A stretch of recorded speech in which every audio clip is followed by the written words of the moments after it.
Tantor Audio, a division of Recorded Books, presents The Age of Insurrection, The Radical Right's Assault on American Democracy, by David Neiwert, narrated by Adam Barr.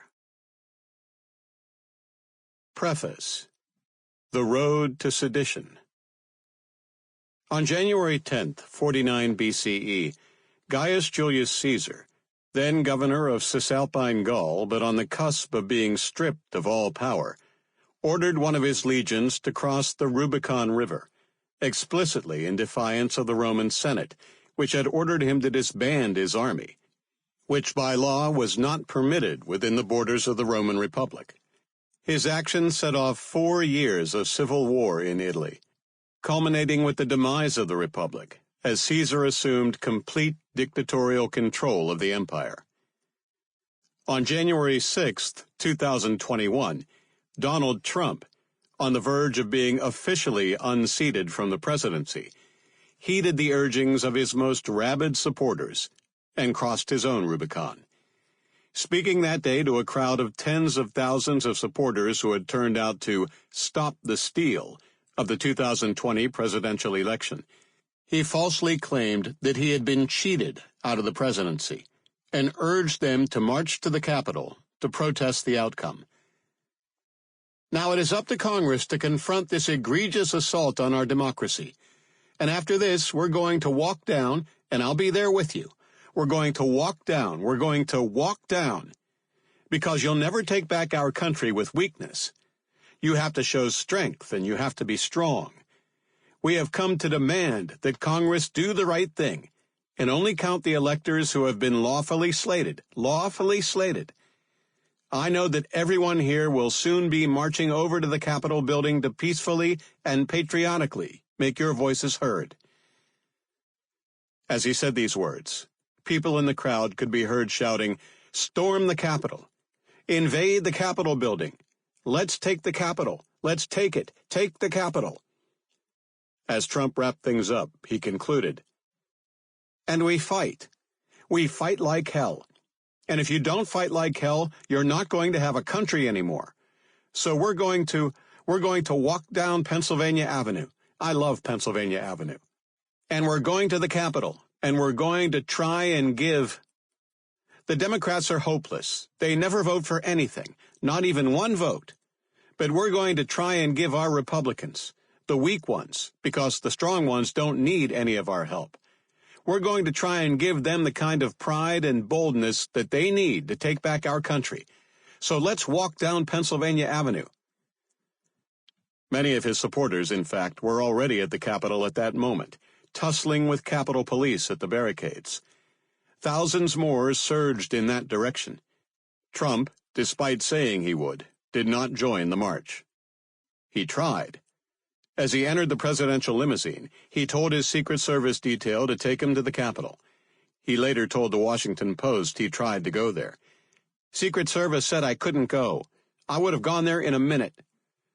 The agents refused, saying the security risk was too great. According to several witnesses, he attempted to take control of the steering wheel. In the end, he conceded to his security detail, retreating to the White House and watching the drama unfold from there. Like Caesar, or any other commanding general, he knew they would follow his orders, even if that part about being peaceful slipped their minds, as it did. The mob that Donald Trump unleashed that day was not, as its Republican apologists would later claim, simply an aggregation of angry conservatives who got out of hand while protesting his defeat in the 2020 election. The siege of the Capitol had been carefully planned, orchestrated by paramilitary claques who spearheaded the attack, and supported by an army of true believers of various stripes. Conspiracy theorists, Christian nationalists, and far-right street brawlers. Trump's MAGA army. The January 6th insurrection was an attack on the hallmark of American democracy, the peaceful transfer of power. No American president in the nation's history had refused to acknowledge and participate in this tradition, which is often credited with being the foundation of the stability of its core democratic institution, namely elections, the final reckoning of the public will. Well before the 2020 election, Trump had made his contempt for this institution plain. And after he lost, he made it manifest by claiming without any evidence he had been cheated, cultivating an army of people ready to use violence to prevent his dethronement, and then marshaling them into an attack on Congress, eagerly crossing the Rubicon on his behalf. Preventing the certification of the Electoral College votes, however, was only the temporal objective of Trump's army. In a larger sense, the insurrection's intent was to overthrow democracy itself and replace it with an authoritarian autocracy. The intended outcome was to install Trump as the nation's permanent president for life, a dictator in the mold of Russia's Vladimir Putin, Hungary's Viktor Orban, or Turkey's Recep Tayyip Erdogan.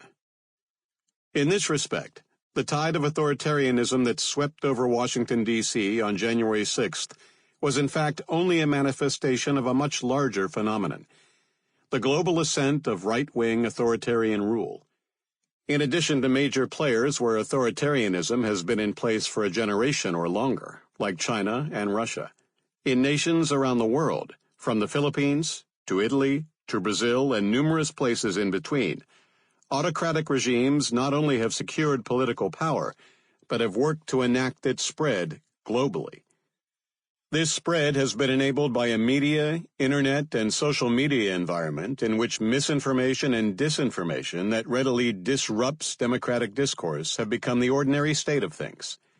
It's manifested in the rise of far-right political groups, many of them engaging in intimidation and street violence, while others work assiduously to insinuate themselves within the democratic electorate, even as they undermine democracy itself.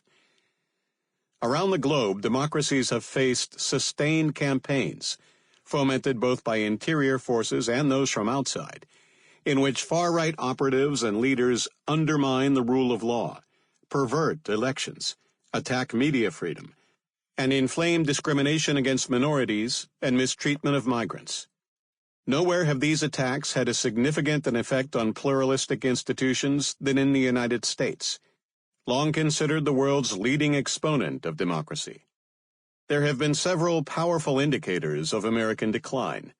A surge in political domination, embodied in the saturation of intimidation and violence in its discourse.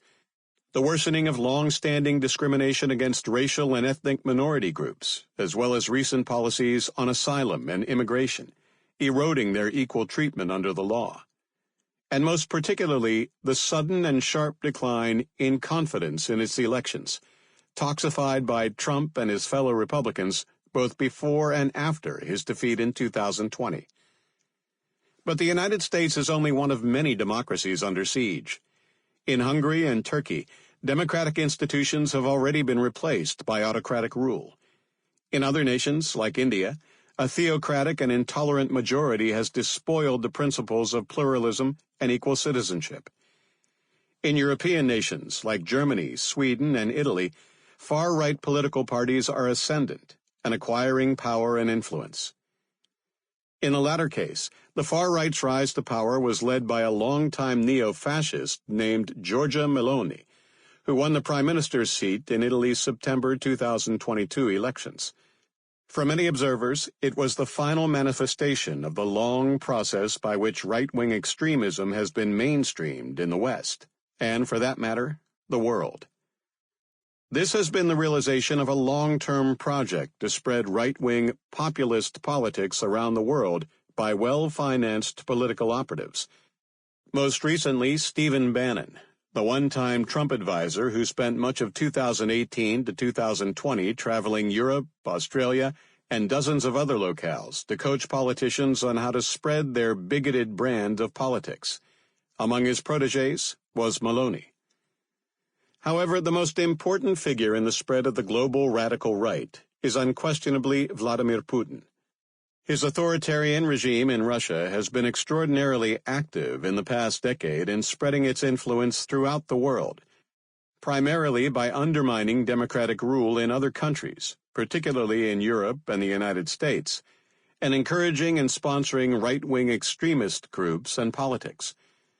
Russia has mounted massive disinformation campaigns that disrupt the democratic process, especially around elections, while empowering far-right parties such as Maloney's with offers of loans, cooperation, and propaganda that provides political cover. The disinformation machine being financed by Russian oligarchs is able to distribute its wares throughout Europe, particularly via identitarian and other far-right nationalist groups. In Sweden, the most powerful of these is the party that gained 18% of the vote in recent elections, Sweden Democrats, whose history is deeply rooted in swastika-bearing neo-Nazi groups from the 1980s. Putin and his oligarchs have been busy financing far-right nationalists throughout Europe and elsewhere. Among the beneficiaries of Russian largesse, besides Sweden Democrats, have been France's Marine Le Pen, chair of the far-right National Rally, formerly National Front, Greece's nationalist Golden Dawn Party, Austria's far-right Freedom Party, and the German AfD, Alternative for Germany Party. One AfD parliamentarian is believed to be completely in Russia's pocket. Putin is notably close with Hungary's far-right Prime Minister Viktor Orban, whose anti-Semitism and rabid nationalism are cornerstones for his administration. Italy's far-right Lega Party was revealed to have discussed how to funnel Russian funds into its own coffers, while Maloney's Brothers of Italy Party is also believed to have received Russian financing. All told, Russia is believed to have spent over $300 million since 2014 on the covert campaign. Perhaps just as important, European far-right radicals unanimously voiced their support for Putin and the Russian regime.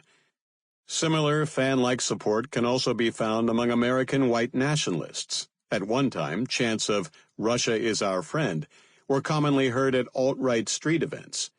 Particularly alt-right godfather Richard Spencer and noted neo-Nazi Andrew Anglin, who called Putin a great white savior, a being of immense power.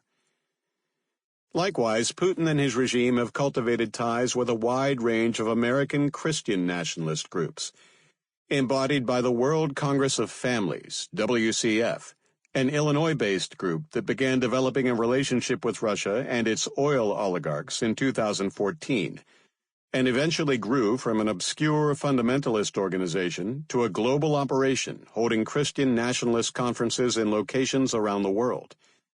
The nexus of this coalescence has been fundamentalists' ongoing campaign not only to demonize the LGBTQ community, but to render homosexual behavior illegal outright. WCF leaders openly praised the Russian regime, particularly for its proto-fascist 2013 laws that banned gay people from the public square, as the center of what they call traditional values. "I think Russia is the hope for the world right now," pronounced WCF Managing Director Larry Jacobs in 2014. Russian operations began financing disinformation campaigns designed to sow chaos and conflict in American and European politics around the same time, focusing particularly on social media platforms that allowed them to reach huge audiences with relatively little interference. These efforts reached a kind of climax in the 2016 elections, when Russian trolling operations set up hundreds of Facebook and other social media accounts that used a two-pronged approach for spreading disinformation. Rile up conservative voters with ads, fake stories, and distorted memes that amplified their distrust and dislike of minorities into undiluted fear and loathing, while depressing Democratic turnout by targeting minority communities with memes and false or distorted information designed to feed their distrust of white liberals.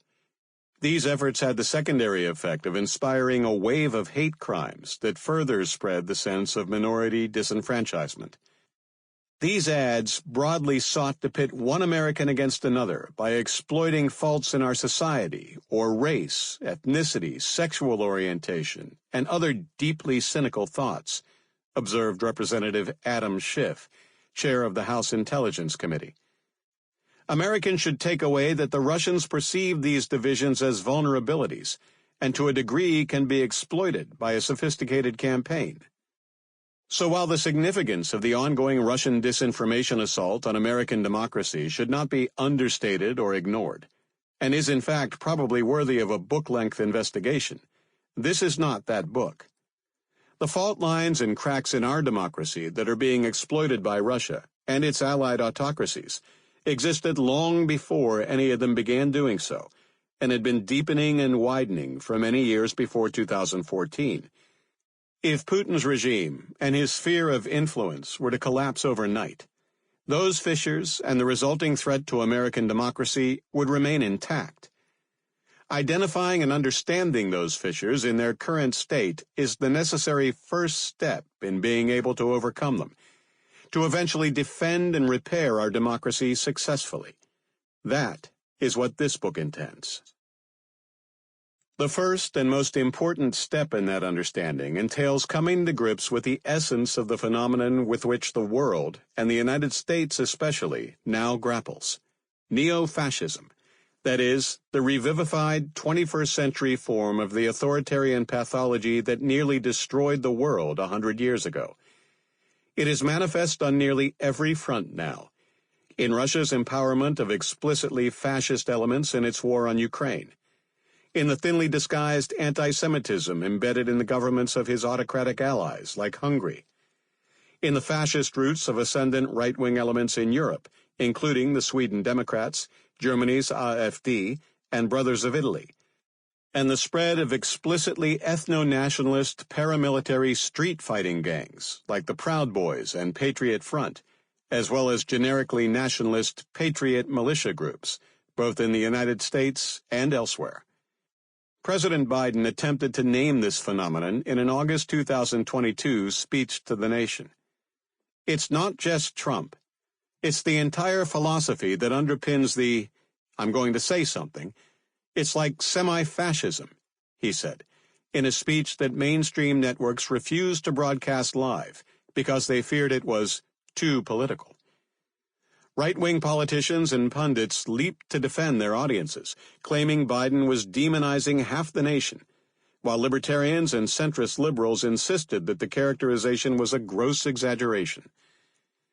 Historians of fascism, however, came to Biden's defense, saying that the behavior of Trump's MAGA army very neatly fits into how the pathology has historically manifested itself. Fascism, as Federico Finkelstein explained, has always had a specific set of identifiable traits.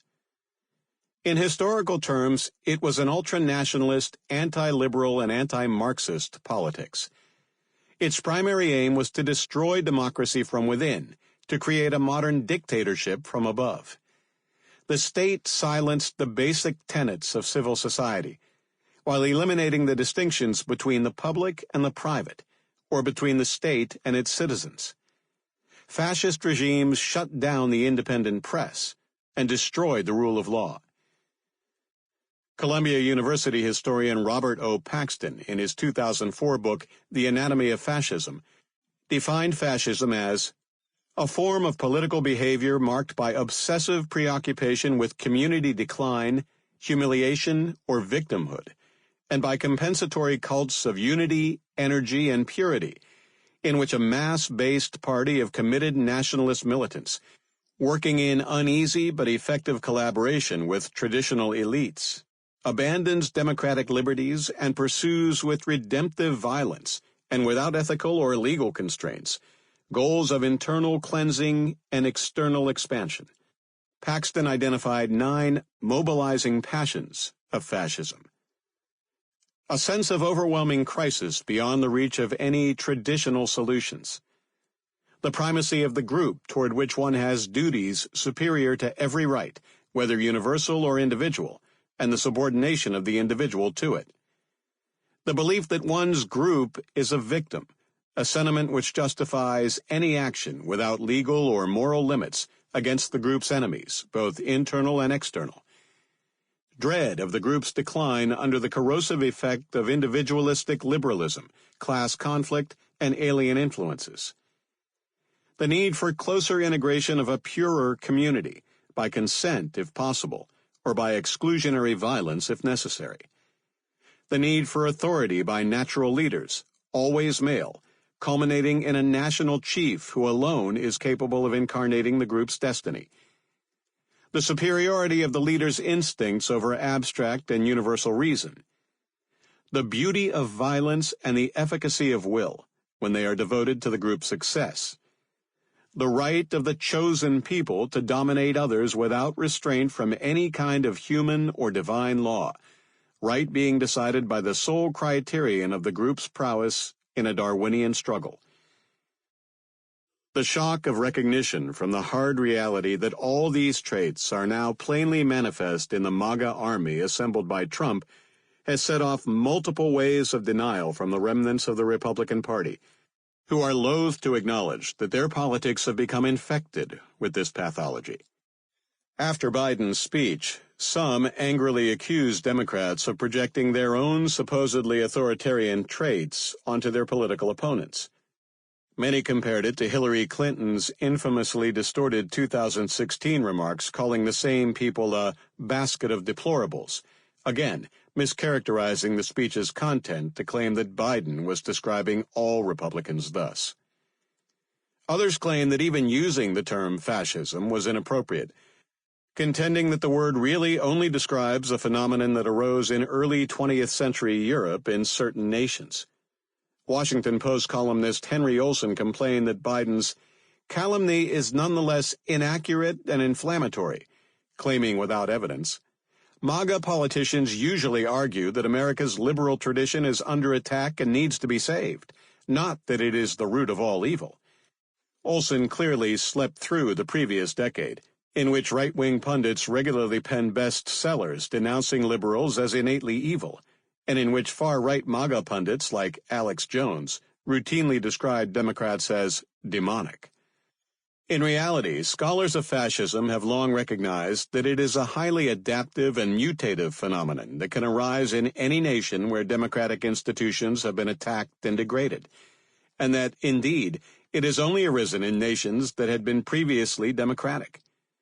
Just as Italian and German forms of fascism had aspects that made them distinct, despite the underlying shared political impulses, an American form of fascism would manifest itself in its own distinct way, swaddled in red, white, and blue bunting, demanding fidelity to Christian principles, and pronouncing its innately seditionist politics patriotism. Those same historians, moreover, point out that not only have fascist impulses been a relentless presence on the American political landscape, but earlier American forms of proto-fascism were woven into the fabric of their European counterparts. Hitler's anti-Semitic Nuremberg laws were modeled on the Jim Crow laws that had been in place in the U.S. South since the 1880s, and his vision of creating Lebensraum for the Aryan race was inspired by the genocide of Native Americans in the 1800s. Paxton describes the U.S.-based Ku Klux Klan, particularly its resurrected post-1915 version, as one of the earliest of all proto-fascist groups. And the presence of such organizations in the United States has never stopped, even if they were pushed to the political fringes after World War II and the Holocaust, when the world saw for itself the horrifying end result of their politics. In addition to the atomized but still extant KKK, groups like George Lincoln Rockwell's American Nazi Party, William Potter Gale's Posse Comitatus, and Richard Butler's Aryan Nations have been marching across our political landscape in a constant stream over the many decades since the war. I have been a witness to this march for over 40 years. As a young newspaper reporter and editor working in the northern Idaho Panhandle in the 1970s and 80s, I was present when the Aryan Nations moved its operations from Southern California to a small town just a little south of where I worked, called Hayden Lake, and then proceeded to both terrorize the local population with waves of violent hate crimes perpetrated by the neo-Nazis who moved there with them, as well as to slowly alter the local demographics by attracting scores of fellow far-right extremists to the region, where they spread their politics of hate and division to their new neighbors. What made the spread of these toxic extremists into the host community so seamless, I came to realize, was their seeming normalcy. There were always the expected Hitler devotees who donned brown shirts and swastika armbands, as well as tattooed skinheads with threatening demeanors, among the participants at the annual Aryan Congresses in Hayden Lake. But the large majority of the people I would interview at these gatherings looked and dressed like anyone else in Idaho at the time. More importantly, I came to recognize that their views were only extreme variations of ideas and beliefs about the federal government or education or minority and women's rights or homosexuality that I knew were already common among my conservative Idaho neighbors, particularly among those already immersed in the far-right John Birch Society, which had long been a significant political presence in the state. They were only a few turns of the paranoia ratchet away from being the same.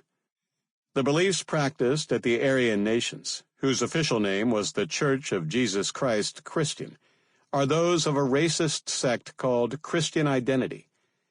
It teaches that white people are the true Israelites, and that Jews are literally the descendants of Satan. Non-whites, in their belief system, are soulless mud people.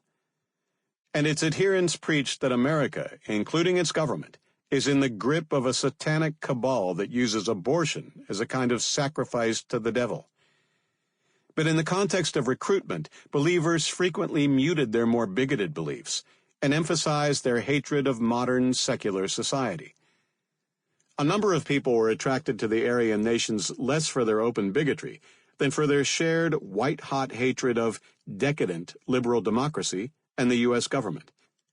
Some of these were adherents to Gale's posse comitatus ideology, which preached a kind of radical localism based on a twisted, as well as both anti-Semitic and racist, interpretation of the Constitution, claiming that the federal government's powers, especially regarding civil rights laws, were extremely limited, that county sheriffs were the supreme law of the land, and that the FBI and other federal departments were illegitimate entities.